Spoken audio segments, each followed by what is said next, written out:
you can actually get some understanding of what I'm saying. This is all a bit of an experiment for me, and I hope it goes okay. The problem is I can hear myself on delay now, which is really frustrating. So I'm going to try and cope with that, and maybe I just turn myself down. And hopefully that won't interfere with you being able to hear me. So anyway, welcome to my first Archaeodeath YouTube live chat, which is going to be actually the Q&A for a session I have been doing. For the Chester Society for Landscape History, and I hope that some of the Chester Society for Landscape History are here listening to me doing this presentation. So the idea is that I was invited to give a talk about Offas Dyke, a watery perspective, and indeed you can see that presentation split into two halves on my YouTube Archaeodeath channel. So you can just simply roll back a few episodes, or a few individual sections, and you can watch those videos. And in those videos, I outline my arguments of an ongoing piece of work. It's not completed and I haven't published it yet, so I do appreciate feedback and ideas and thoughts on that work.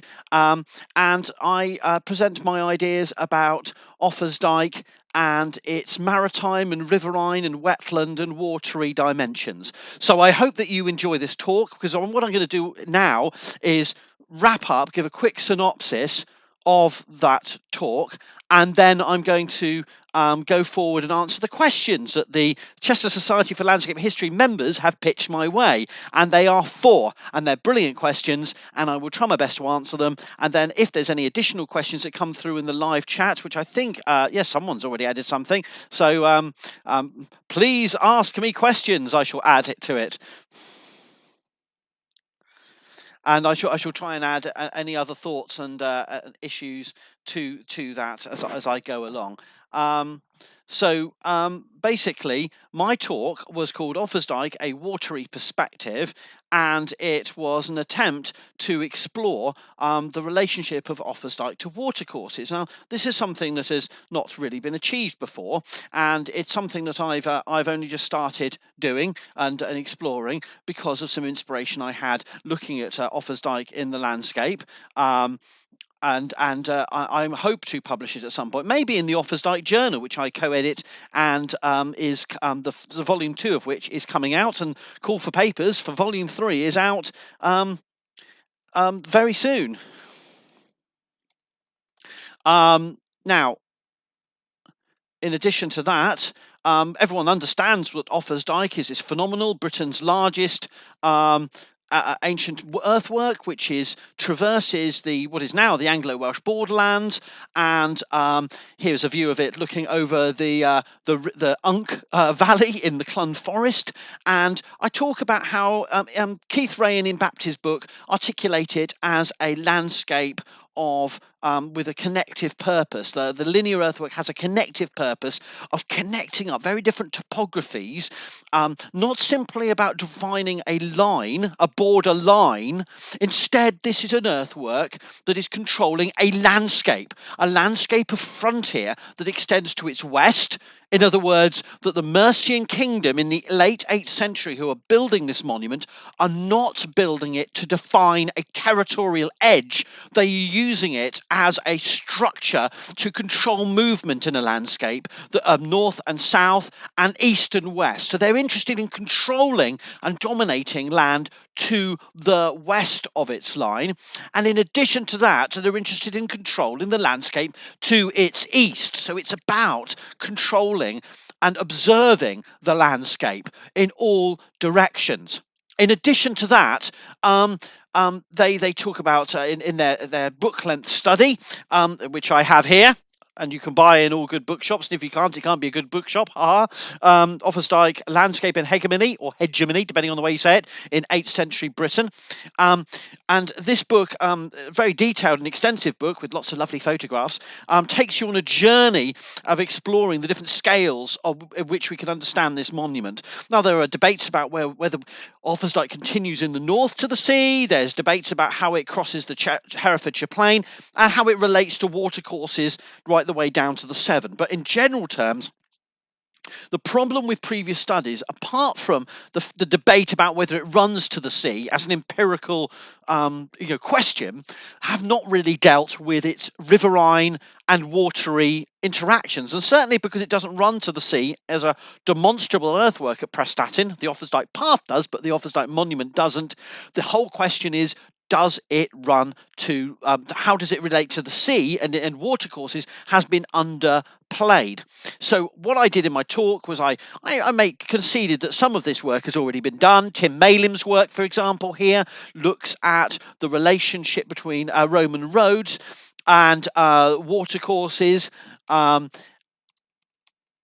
And also you can see that its role as a monument, the purple line on this map, is blocking and controlling the major rivers pouring out of the Welsh uplands into the plains of what becomes England, or the western Midlands, Cheshire, Shropshire, Herefordshire, Gloucestershire. Okay, so you get a sense of that and the scale of the monument, built in a couple of seasons, maybe only, or over a longer period of time with a smaller gang of individuals involved, perhaps between 2,500 and 5,000 plus individuals.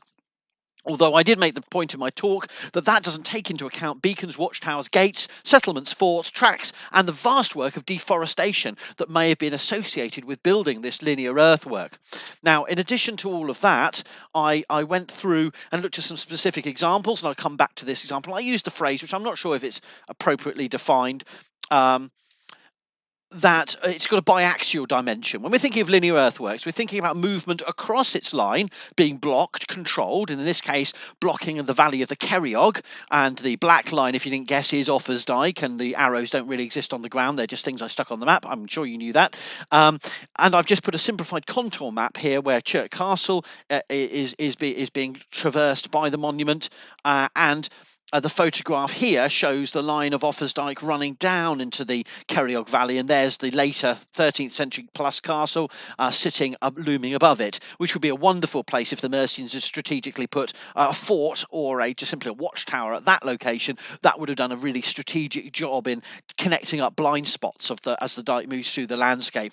It would have been an imposing, monumental in position on the land, but it's also about controlling the river and controlling movement along the river, as well as across the rivers behind it. Now, we don't have any demonstrable tracks or roads like Roman linear earthworks running behind the monument that can sort of give us that sense of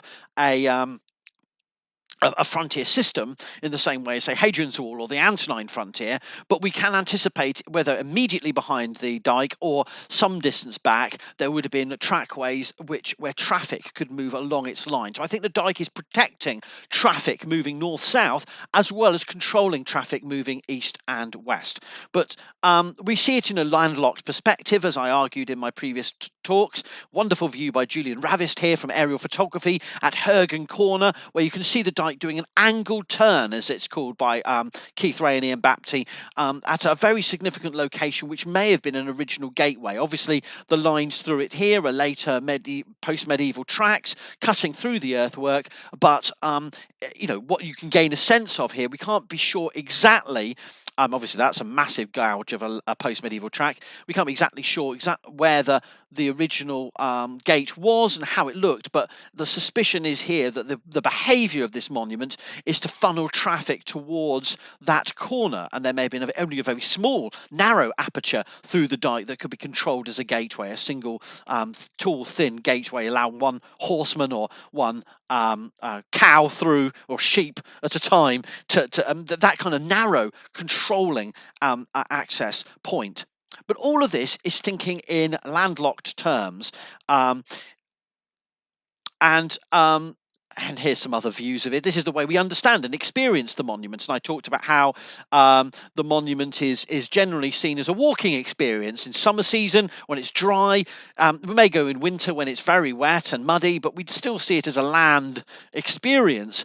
The earthwork survives best away from watercourses. By definition, watercourses over the last 1,100 years since its construction will have damaged it in the valley bottoms, will have washed it away. So we don't often see it in juxtaposition with watercourses. And we often talk about it as a land feature, a land division, an earthwork, a linear earthwork, a linear monument. And so we, by definition, see it as an endeavour that's a work of land. And we often think about it as linked to land travel, trade, communication, territory, conflict, power and territory. All appears landlocked in our discussions. And there's no consistent research focusing on its relationship with watercourses. And I made 5 key arguments, which are different stages of development, and you can take or leave as you please. But the first point is, this is going from Ray and Baptiste's map, that we can see the green line in this case is Offas Dyke, the brown line is Watts Dyke. I'm talking to the Holt Historical Society next month about Watts Dyke, so join me on YouTube for that one. I feel like it's now a digital gravy train of online talks, but anyway, but I thought I'd do Offas Dyke for this one. But you can see from this map how Offas Dyke is wrapping around, defining the division between the uplands and the lowlands, but is also connecting up watercourses. And I made the point that in addition to that long distance connectivity between the Irish Sea and the Bristol Channel and the key watersheds along the line, the Dee, the Severn, and the Y,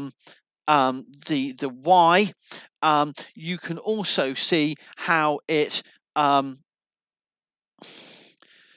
in some places, the linear earthwork is running along hills overlooking key river valleys. So the valley, it's almost monumentalizing the whole landscape of large watercourses. So the river becomes almost part of the dike, because while the dike is probably running up here somewhere, and actually I'm standing on a bit where it disappears at Redbrook. That's Redbrook on the River Wye, with the railway bridge running across it. A very beautiful scene.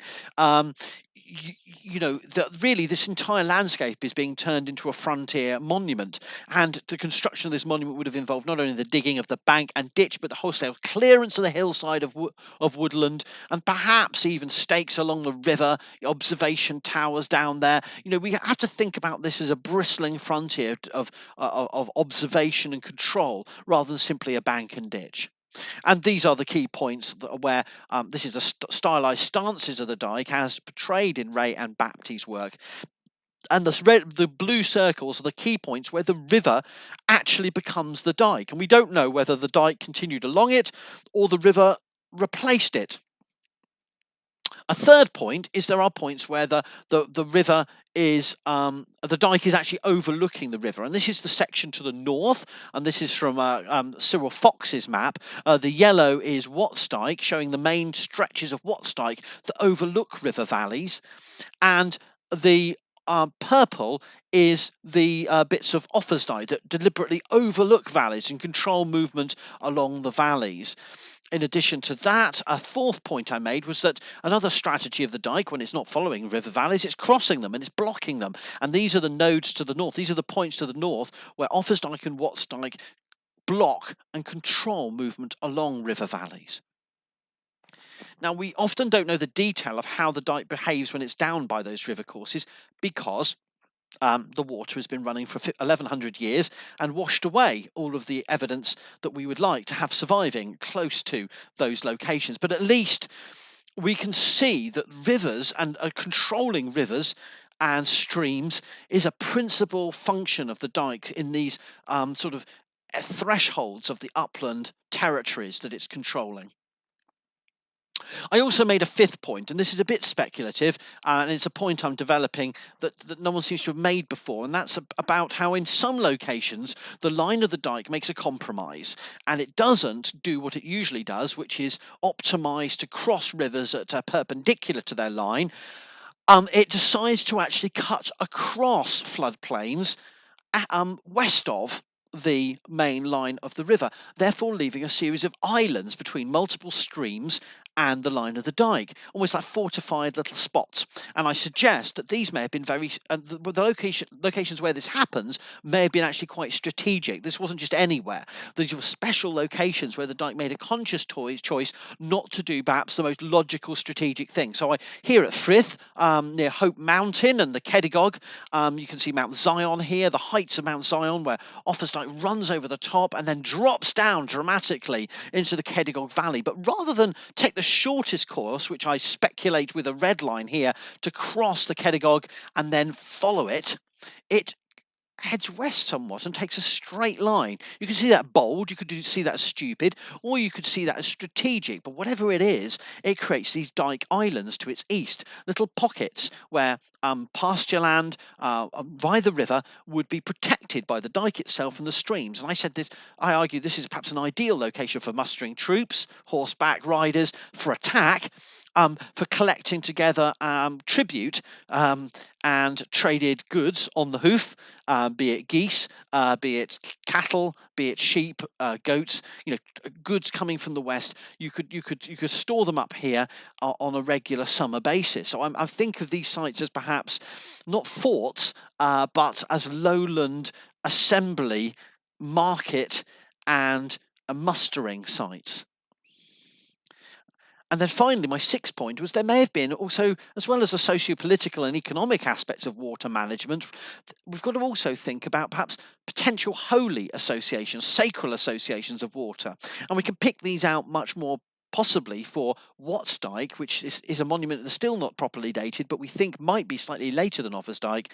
But we also have some evidence that maybe Offas Dyke may be connected to not only avoiding springs, but perhaps enwrapping springs that may have had sacral associations. And this is an idea that really hasn't been allowed to flourish with our focus on the economic and socio-political dimensions of these linear earthworks. It would seem almost surplus to requirements for them to be any holy or symbolic association of the places that are being controlled. But no, and I suggest at least with the case of, while the evidence is later, of St Winifred's Well and of Basingstoke Abbey, the Cistercian monastery on the Dee estuary, we have to at least entertain the possibility that these locations had a prior significance that was being controlled by the presence of the monument, and that the monument may have been chosen these locations not simply for strategic reasons, because they were co-opting earlier sacral features. And we can think of Oswestry and and the well and the church site at Oswestry and Old Oswestry Hill Fort. We can think of the Holy Well. So in summarising my paper, which I go into more detail, this is a rapid summary. I say that there may be at least 6 hydraulic dimensions to Offas Dyke that we need to explore further. The sea to sea rhetoric of Asa, the biographer of Alfred the Great, saying that Offa, this ancient king, built a monument from sea to sea, is something that we still haven't demonstrated actually took place. But perhaps we do need to take it more seriously, because even if it didn't run to the sea, it controlled coastal and riverine relationships heading towards the sea. The rivers may have operated as dikes along key stretches of the Dee, the Vunwy, the Severn, and the Wye.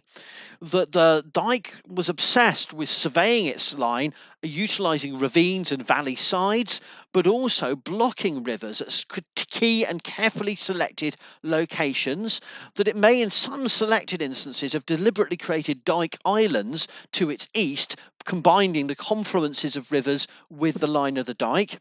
And then 6, I suggest we need to explore at least the possibility of riparian identities and holy waters being curtailed and controlled through the line of Offas Dyke. I did mention Bangor on Dee, a point that Keith Ray and Ian Baptiste flag up as an important Welsh monastery that was blocked by the presence of Offas Dyke blocking the Dee. So there are some outstanding questions we still have to explore about the defensive redirections of watercourses. Did that happen?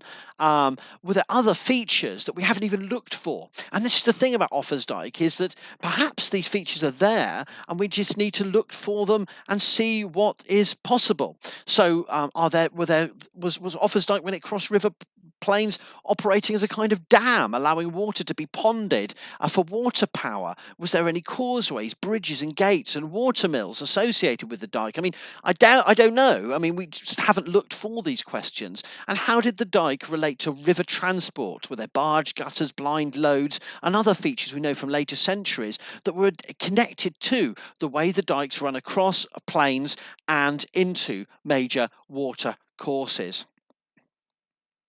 Now, that's my quick summing up of earlier lectures for those of you that didn't watch it. And I just wanted to sort of add to that by answering some questions that have been pitched by members of the Chester Society for Landscape History. Now, the first one from Ian Ray, it says, much enjoyed Howard's talk and his enthusiasm. It left me ruminating about what a frontier is, a fixed line on a map or a contested zone. And whether frontiers are fixed or movable, as in the American frontier. Questions I haven't thought about since I was a geography undergraduate. Okay, well, there's some interesting points there that I want to I want to address there. And so, with this context, so that's his backstory. Um, he has a specific questions. So with this in context, is it possible that the dike was, in part, simply a demarcation of property rights in an age before maps and lawyers, turning a contested zone into a tangible, if essentially symbolic, line on the ground map? This leads to the whole question. There's been a lot of writing about Offas Dyke being merely symbolic, that it would never have worked. It would never have been an effective boundary. And my answer to that in relation to the overall line of the earthwork is that we are looking at a monument that was of a scale and a character where it's been excavated, where it's been surveyed and investigated, that it was a demonstrably substantial monument. It would have been huge. The recent excavations by Clwyd Powys Archaeological Trust at Chirk Park have shown that the monument is of a huge. The ditch is huge. Now, we don't know if that was everywhere that length, but the ditch was up to 3 meters deep, and the ditch alone would have been stopped any movement of horse riders or cattle or sheep across that landscape. Combine that with a massive bank, with a revetted wall or palisade on top, and also think about thorn bushes that may have been planted along it, stakes. And of course, the fact is that these monuments were not just about stopping hordes of invading White Walkers or barbarian Welsh. It was about being able to see them moving through the landscape. And in that regard, it's important to think that this would have been an imposing monumental barrier. It was a monumental barrier. So that may have been symbolic, but it wasn't symbolism in the absence of being an effective barrier. And that's the key point. A lot of people have said, well, it was a grand gesture of labour mobilisation to make a monument comparable to that of the ancient Roman emperors, that Offa was portraying himself like a Roman emperor. Sure, and I concede all that, but that doesn't mean it wasn't an effective monument in itself. And I don't think it would have had any symbolism if it didn't actually stop people moving through the landscape. But does that mean it was an impenetrable barrier that people couldn't curtail, circumvent, and occasionally break through? No, of course not. I'm not saying that. But like all walls, I think it was built to impose and impress and to make a statement that was linked to an ideological conception of the world, of an imperial power that Offa was trying to assert. But he had to do that. The only way to do that was to make a monument of a scale that actually made sense. Now, so in answer to your question, I think it is a tangible and a symbolic monument, but I don't think it was about property rights, and I don't think it was actually on a border line. We have no evidence that this line makes any sense in later centuries, and if anything, it may have only been used for less than one generation. If anything, it's running in a line that is about controlling the landscape to its front and controlling the landscape to its rear, rather than that point in the landscape being of particular significance. And that relates back to the former point you make about, do we understand Offas Dyke as a fixed or movable line like the American frontier. Well, I think Mercia was seeing a frontier zone it was hoping to dominate territories on both sides of this monument, both east and west. Um, and in that regard, um, I think we're looking at a monument that was about, perhaps was seen by Offa not as a point of an end point, but as a starting point to allow him to dominate lands to the west. So, in many ways, I suppose my take on this and the way it's controlling rivers and controlling streams, controlling water and resources and pre-existing routes through the landscape is it's all about controlling in peace and war the landscape and dominating the land to the west as much as controlling the people to its east, dividing and conquering. So I don't know if I've answered your question. I think the problem is we can't see Offas Dyke as a solution. We have to see it as an aspirant attempt to control a landscape. We don't know if it was successful or not, and we don't know for how long it was in active use and doing a job that was imagined to have done. All we can see is the monument, and so I suppose that is my answer: is that we don't know if it was effective and enduring, and in many ways, the fact that so little of the Anglo-Welsh border follows its line suggests that actually it was perhaps redundant within a generation. But it was trying to do a job that was, I don't think, a finished job. It wasn't trying to say, this is the end of it. This is blocking in the Welsh. That's a Welsh perspective. He wasn't trying to do that. He was trying to take over the Welsh. It was about domination, about hegemony, about intimidation and control. That's mine. I follow Keith Ray on that whole area, I think, and I'm sure he would say it differently, but that's my take on it. Um, now, hello, I'm going way ahead of myself. I just want to make the point that one of the things that I said in my lecture, and I want to reiterate here, is that we need to stop seeing Offas Dyke and Watts Dyke in relation to only the land immediately to its west and east. And I've turned Britain on its side here and showed the relationship to the Irish Sea and Bristol Channel and the peoples of the Irish Sea and the Bristol Channel, from Cornwall to Gloissing and Dyfed to the kingdoms of Ireland, Man, and the Welsh kingdoms along the north coast, as all integral to the audience of the monument. I also think we have to think about the linear earthwork in relation to the audiences that the dike is facing at its ends. So at the southern end, Sedbury Cliffs, you're looking over to territory claimed and taken from the West Saxons. And I think this is as much a snub and a face-off against the West Saxons as it is against Gwent. Likewise, in the north, while there is debate about whether Offas Dyke went to the sea, this isn't simply about facing off the Welsh. This is about audiences up the Lancashire and Cumbria coast. In other words, the other powerful Anglo-Saxon kingdom of Northumbria. So I think Mercia, by building this monument, and if Offa is the main instigator and commissioner of the monument, then let's say Offa, although we can't prove that for sure at this stage, we have to think of a monument that is really speaking out to all audiences, north, south, east, and west, about the power or the aspired power of Offa and his kingdom.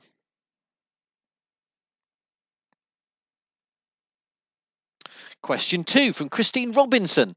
In part 2 of your talk, in discussing the route the dike takes crossing rivers and streams, you briefly mentioned that watercourses might have changed over time.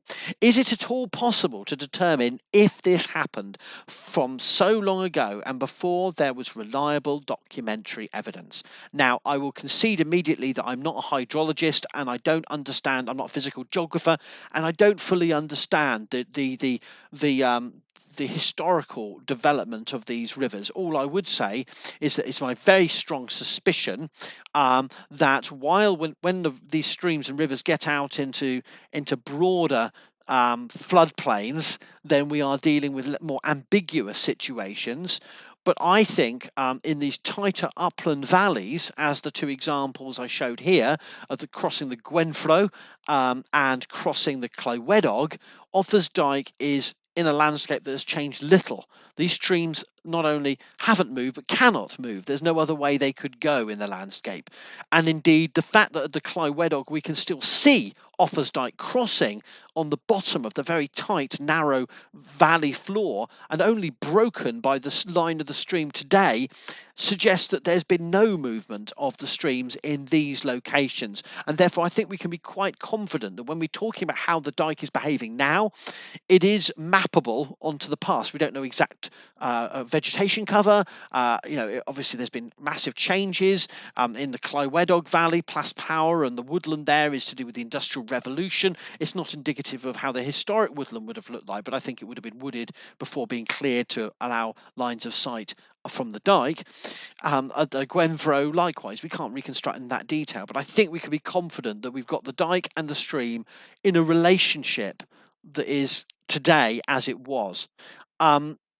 There with other river valleys and river crossings such as the Camlad and the Lug, I think we have more challenging questions, but also greater potential that the dike may have waterlogged deposits and piling to cross that water those plains that might be worthy of excavation to actually get radiocarbon dates and to work out how the dike managed the more complex and seasonally fluctuating watercourses. It was sort of rivers in a more mature situation. So I'm not an expert in this. I won't, and I'm happy to be correct in the details. But I think at least with some of these cases we can be confident. In other cases, there's more questionable. Question 3 is from Professor Graham White. Given that it is believed that the whole of Offas Dyke is of a singular design, and that's Ray and Baptie's argument really, and they make the case of similar design features up and down the monument, erected in one or perhaps two seasons of work, says Graham, and we don't know, but that's a reasonable general assumption that it could have been done in a few years, perhaps as much as 5-10 years, but certainly needn't be that long. It's a big engineering work, but nothing that a few thousand people couldn't do over a couple of years. What does this suggest about the organisation of the project? Should we envisage a master planner or director devolving responsibility for different sections to a team of assistants? A single person or a group of people together surveying the entire route would have taken well over a year of preliminary work, I would have thought. I think that's a very good thought. More likely would have been locally based teams implementing a common overall design strategy. Is anything known about how comparable projects were managed and organised, e.g., the continental canals which were cited? Now, this is a really great multifaceted point that Graham's making here, and I would say that the first point is that we have very little evidence of where people were living in the contemporary landscape. I don't think we can imagine the area immediately around the dike as particularly populated. This is a frontier zone.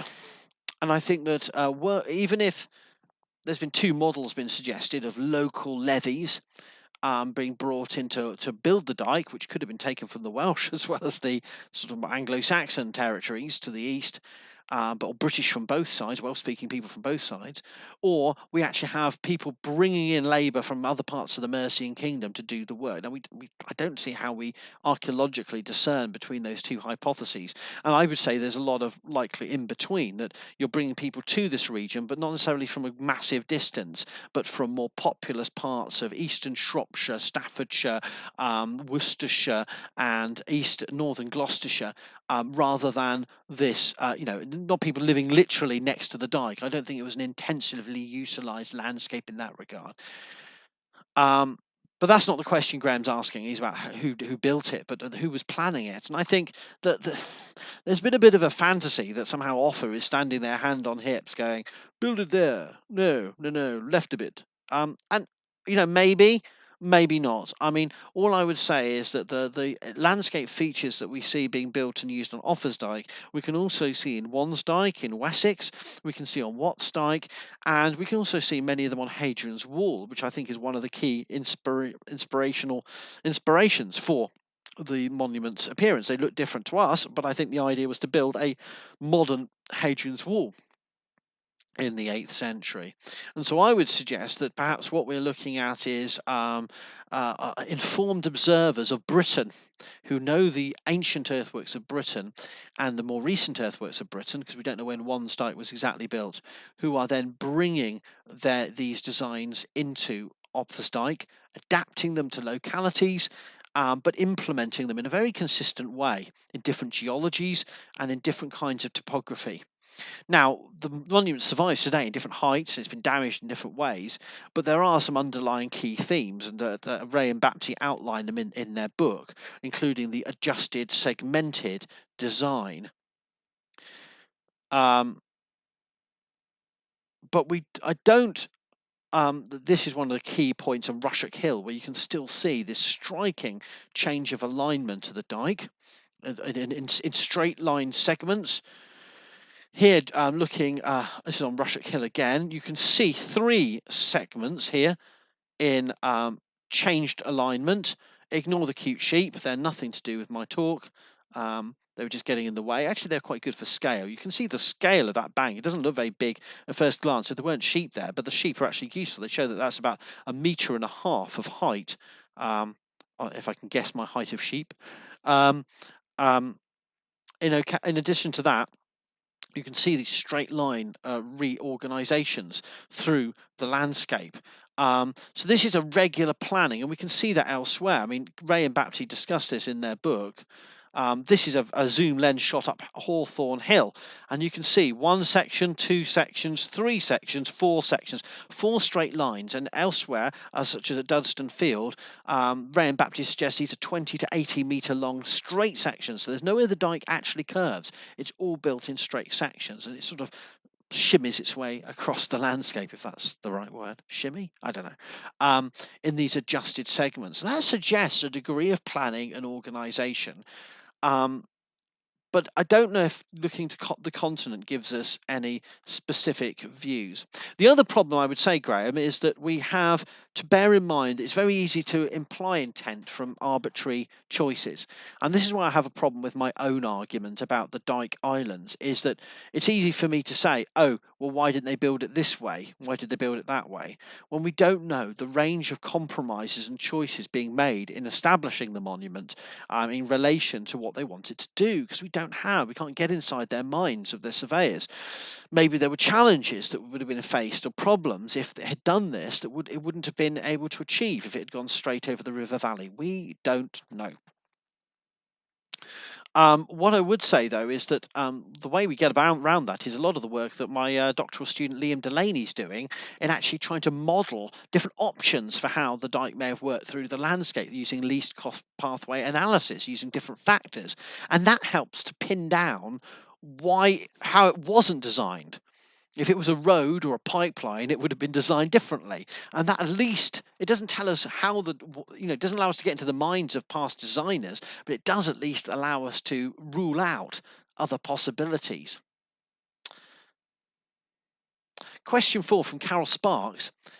Although built by the English, has Offas Dyke ever been used by the Welsh as a boundary or to defend themselves from the English or from anyone else? Did it have any role to play in the invasion plans for World War II, etc.? And this is a really interesting question, because you would think that a monument of that scale would have had an enduring significance, and it does in some regards. Certainly in Anne Williams's review and in the volume 1 of the Offas Dyke Journal, which I shall promote. You can buy it from Archaeopress or you can download it for free. You will see her review of the historical sources, which makes very clear that by the 12th century, looking back to the campaigns of Harold Godwinson and 1063, Offas Dyke was perceived to be a legal boundary between the Welsh and the English. It was perceived, it had come to be seen as a legal boundary in a fashion that fits more with our modern understanding of what a frontier work should be.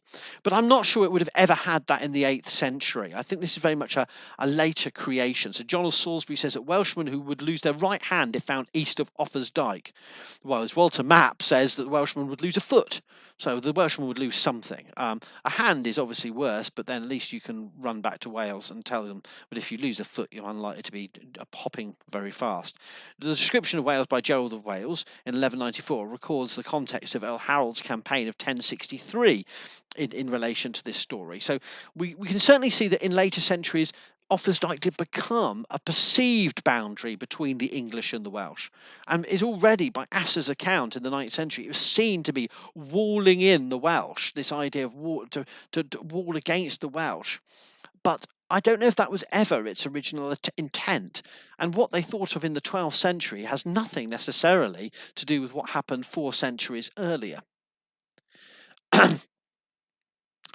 In addition to that, in answer to Carol's point, I would say that there are other earthworks in Europe that do have life histories, do have multiple stages of iteration and reiteration. And most famously, we have the Danevirke across the Jutlandic Peninsula, which we now can date back to the sort of at least the 3rd century AD, and before the 8th century was running across the watershed, connecting and controlling the Schlei Fjord and its streams with the Treen and the Eider. And then we have extensions in the 8th century to control this narrow neck of land across the Jutlandic Peninsula. Is then augmented by the 10th century in the late Viking Age, by more an extra dike, and then it continues in use into the 12th century, and indeed is refortified in the Danish-Prussian Wars of the 19th century. So it has it comes up to the modern era as a line of significance. But Offas Dyke doesn't seem to have done the same. There's no evidence of it being rebuilt. In the recent TV show The Last Kingdom, I don't know if it's directly copying Bernard Cornwell's novel in this respect. You do have Halvar suggesting in a drunken party just before his forces are slaughtered by the Vikings in ways that defy history. You do have he sort of says, let's rebuild Offas Dyke and make it face the English. Almost like that. And there is a point there, even though if that's totally fantasy, that Offas Dyke has a more powerful, enduring, imaginative resonance for the people it was built against than the people who built it. Mercia doesn't survive the 9th century as a political entity, but we do have this continued significance of a frontier built against them by the Welsh. In fact, in many ways, Offas Dyke defines a sense of Welsh identity.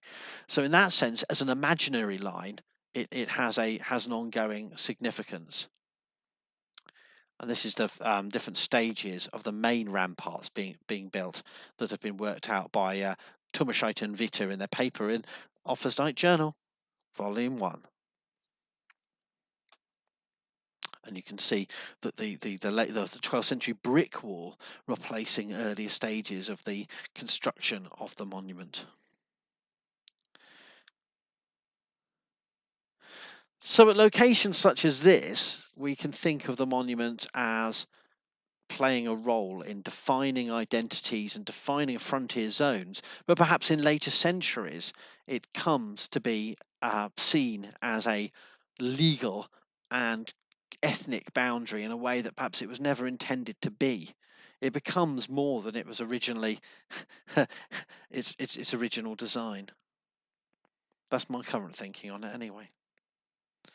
Well, I've done I've answered those 4 questions, and I think moving forward, I think trying to see the dike as having audiences beyond its locality, I think is the point I want to emphasise, and emphasising the riverine and coastal connections is something we're going to have to do more work on and researching.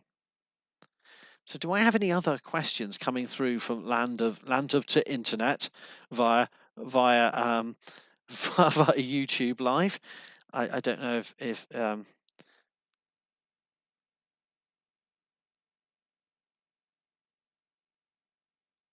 I can have any more questions.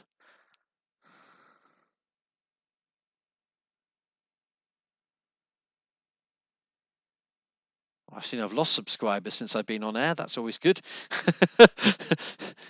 YouTube's a fickle place. I would say that I want to alert you to 2 forthcoming publications linked to not necessarily these ideas, but to broader work on frontiers.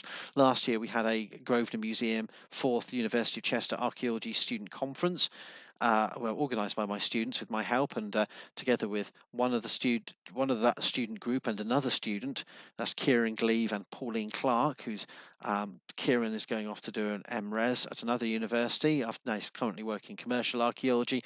Pauline's doing an MPhil PhD with me. We are editing the collection of papers on the heritage and public archaeology of frontiers and borderlands. It's a really exciting publication, first of its kind. And also, as I already mentioned, the Offas Dyke Journal is up and running as a open access resource looking at frontiers and borderlands, past and present, with a focus on archaeology in the Anglo-Welsh borders. And the second volume is we're going to finish and compile. Got one, possibly two more articles to be appearing in that, and then we'll get that published by the end of the year. And the Offas Dyke Journal 3 is looking for papers. So if you know anyone who's working on anything to do with linear frontiers, borders, earthworks, let them get in touch. I'm not sure how long to hold on to see if there's any other questions. Maybe I'll give it another minute, and then I shall say my goodbyes.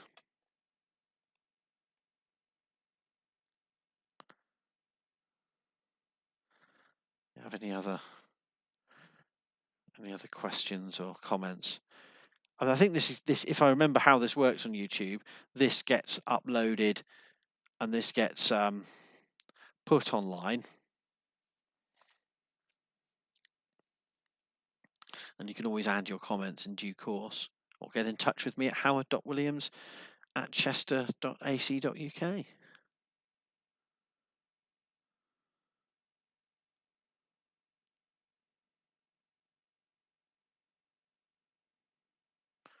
Well, I can see there's been at least 11 watching, so I hope you can hear me and everything's been okay. So I hope that was of interest. I want to say thank you to the Chester Society for Landscape History for the invitation. They've always been kind to me and supported me in my position here over the last 11 years. Not only Graham, but many of those that are members. And I've really appreciated the digital warm welcome that you gave me, and encouragement to play with my idea of recording ahead of time and then having the live event. So I know these are difficult times. I wish you all well, and I hope that you stay safe, and as best as you can. And I hope when things return to normal, I can talk to you all face to face, perhaps about another different subject. But do look out for me on my Archaeo Death YouTube channel, and do subscribe if you feel inclined. And I hope to give further in the field presentations about linear monuments, and maybe some further debates, and I will keep up to date with publications. Also check out my Archaeo Death WordPress blog, which you can follow, and I do posts about all manner of things to do with mortuary archaeology and monuments and memory, as well as occasionally linear earthworks such as this one, and a bit of landscape of different kinds. Oh, thank you, John, and thank you, other character Nightmare. That's it. Thank you very much for your comment. Thanks, very kind. Um, Gosh, I'm so busy. I'm almost tied to this machine at the moment as I'm busy recording. Um, I'm busy recording all my online lectures for my students, almost as if predicting that we'll be going into a sort of semi-lockdown. And not that I always get out predict what's going on in the world, but I knew that this was going to be happening. So I've been, and I've been busy recording. I hope the students are enjoying it, but they're certainly getting a lot of information, even if it's not face to face. I think there are actually some advantages to doing it this way, although I would like to see them as well. Certainly, I'm tied to this computer, so I'm gonna hop off now and get myself a strong drink and try and get some sleep before the next round of recording lectures on the Vikings for my third years, and the end of Rome, or the Roman world, Roman military at the moment, but then the course on the Roman world, Empire and Aftermath.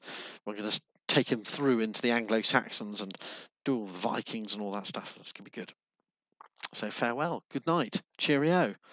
I shall go off now. How do I actually stop this? Who knows? Or does it just go on forever?